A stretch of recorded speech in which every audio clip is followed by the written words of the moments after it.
With many of the big-name pickleball brands, prices have been growing higher and higher each year, but there are paddles from smaller companies out there that are performing just as well as these brand-name paddles.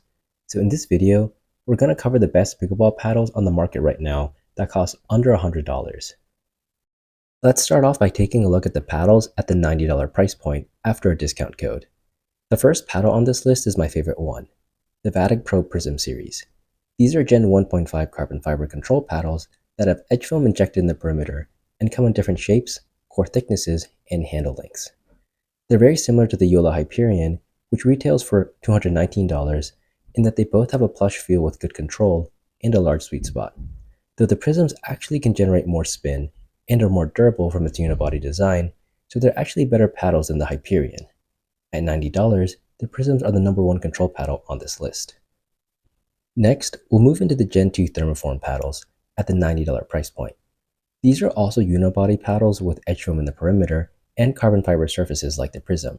However, they are heated in a hot mold for hours, which stiffens the paddle and makes it more powerful than the cold-pressed ones.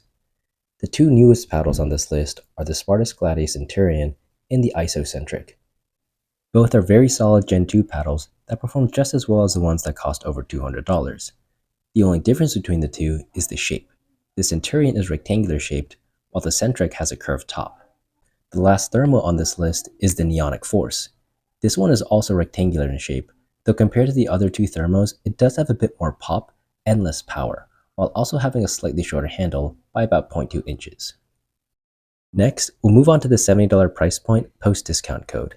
These paddles are all Gen 1 carbon fiber paddles, so they're similar to the Vatic Prism series, except they have a smaller sweet spot from not having that edge foam for perimeter weighting.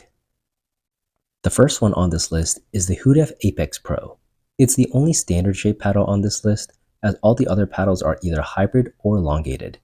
The Apex Pro comes in 14mm and 16mm and is the quickest paddle to swing on this list.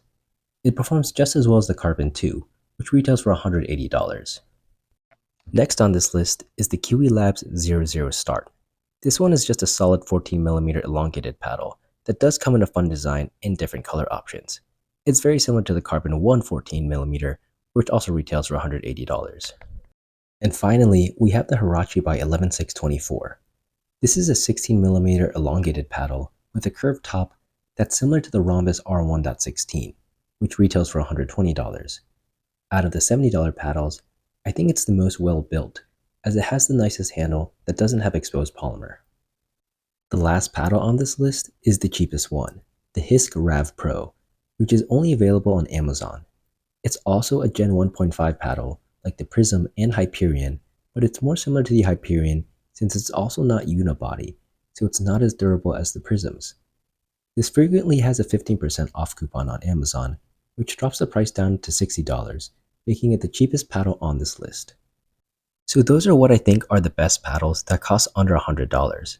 If you're looking to upgrade from a starter paddle set, or even if you have been playing for a while and want to look at cheaper alternatives, I think every paddle on this list is a very solid option that performs just as well, if not better, than many of the name brands out there. If you're interested in any of these, I've linked reviews I've done for all of them previously on this channel, as well as their discount codes down in the video description below.